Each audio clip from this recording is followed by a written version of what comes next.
Imagine working your way up the corporate ladder and putting in long hours, sacrificing your social life, and maybe even your health to finally get that highly coveted six-figure salary you always wanted. Now, imagine walking away from that career because it doesn't really make you happy. While older generations might have fantasized about quitting their unsatisfying yet lucrative jobs, millennials are actually doing it in search of something more fulfilling and enjoyable. Now, of course, critics have labeled them as lazy, soft, or entitled for their unwillingness to undergo the daily torture of a job they hate. If you agree with that perspective, now imagine a group of millennials who have managed to save enough cash to retire in their 30s. You probably hate them too, don't you? But keep an open mind, because there have been some interesting trends among young professionals that could make us all question conventional wisdom on careers, spending, and retirement. On a previous episode of No Filter, I discussed the prevalence of burnout in wealth-obsessed countries like the United States. Feeling overwhelmed and overworked has led to a growing number of young people who have decided that walking away from their demanding jobs was the best option for them. There's a lot of sacrifice that comes along with establishing a career, and sometimes you lose the critical balance necessary for well-being. When my work-life ratio is out of whack, I spend less time with family. I have fewer laughs with friends. I lose sight of all the reasons I want to be successful in the first place. Money and success means little if you don't have people to share it with. Yes, it's important to have enough cash to take care of the bare necessities, but after that, the things that make you happy are those sweet moments in life with the people you love. Now, I obviously didn't quit my job and decided to find other ways to rebalance my life. And of course, I'm still working on finding that right balance. And I don't want to quit my job, but let's talk about the millennials who did go all the way by walking away.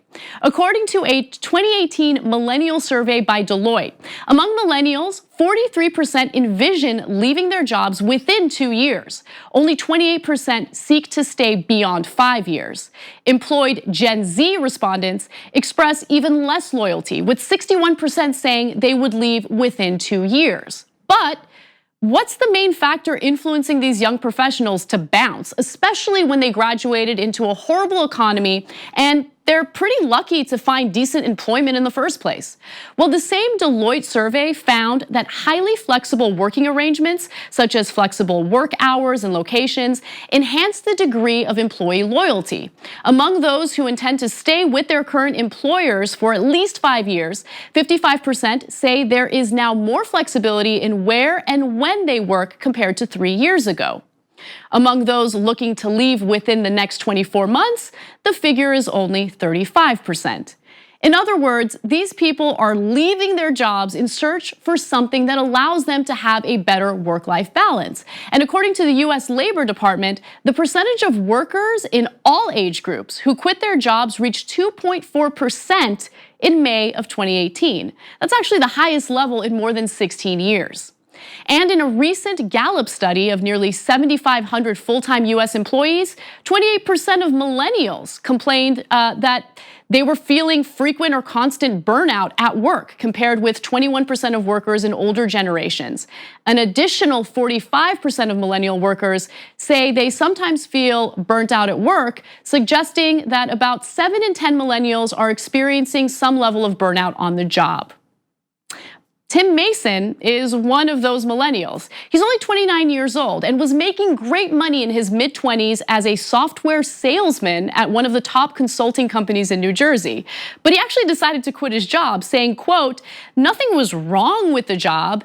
It was a great company, good money, 6 figures. I was 26 and I said, why am I going to spend my 20s sitting at a desk? We're waiting for retirement at 67, and they keep bumping it up. Who knows what age it will be for me, 70s? I thought it was foolish not to leave." That's a risky thing to do, but he did it. And speaking of retirement, there's actually another millennial movement that argues that with the right financial planning, you could retire in your 30s. It's known as the FIRE movement, which stands for Financial Independence Retire Early. It was started by a guy named Pete Adney, or Mr. Money Mustache. The PBS NewsHour has more on what this movement is and how it works. Adney saved 50 to 75% of his income over 9 years as an engineer. We just did a little bit less than most people of our income level, and that was enough to save it. The U.S.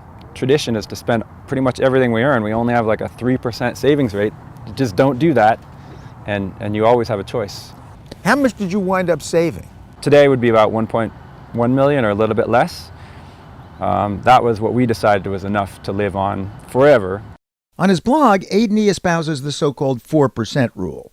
If you salt away and invest in stocks 25 times your annual spending, you can then withdraw 4% of your savings each year of retirement.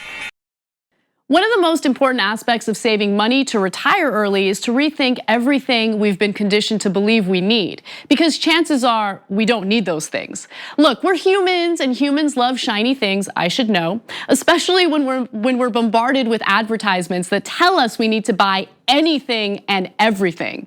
But Adney tells ABC News that if we forego some of the usual crap we spend our hard-earned cash on, we could invest in index funds, which are less risky, and inch our way closer to early retirement. So how can you retire early? For starters, forget financing that fancy car. His is 10 years old. This is my brand new luxury 2005 Scion XA. Yeah. A 40 mile per gallon wonder, and yeah, it's probably worth about $6,000 today. You could not possibly have a nicer car than this. When it comes to fancy coffee, Mr. Money Mustache says, until you are a millionaire, make your own. Right, cheers. What about that gym membership? Now we're getting a tour of the fancy outdoor gym. His gym may be basic, but he reckons mine cost me $6,000 per decade. Adney argues that anyone, regardless of their level of income, can accomplish an early retirement. And if you're skeptical about that, I completely understand. Stagnant wages, outrageously expensive housing prices, and insanely high levels of student loan debt make it increasingly difficult to save enough money for early retirement. But even so, there's a level of self-reliance in the FIRE movement that I personally love and have begun to apply to my own life. Adney also saves so much because he's a do-it-yourselfer. Take his house. The one that we live in now, I built almost entirely from scratch. So you put in your own plumbing? Yeah. You did your own flooring? Yep, that's part of a house. You did your own electricity? I would do my own heart surgery if it was safe. If you're listening to the podcast version of this show, first of all, leave me a 5-star rating. But you didn't see the video of Adney working a miter saw. Look, I don't have any smart commentary on that, so I'm just gonna say what comes to mind. Hot. What I really love and have come to appreciate in my own life is how today's young people rely on doing things themselves to save a lot of money. They've actually inspired and impressed me so much that I've decided to give challenging do-it-yourself projects a shot. Now I'm obsessed with learning new skills to become more self-reliant. Recently, I designed and built the master closet in my own home. The original design was a mess, and I wanted to save up to have someone else install a new closet system. But I decided to try learning how to use power tools like a table, circular, and miter saw to do it myself. It was scary going into it, and I made a few mistakes along the way. But building the new closet myself helped me learn new skills while saving literally thousands of dollars.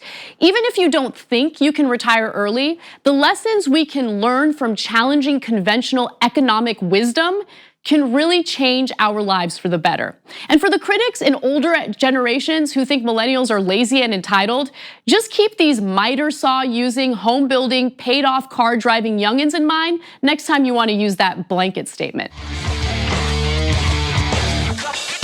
You never have to miss another episode of No Filter by ringing the bell below. You'll get notified whenever we publish something new. And don't forget to join TYT and download the TYT Plus app today.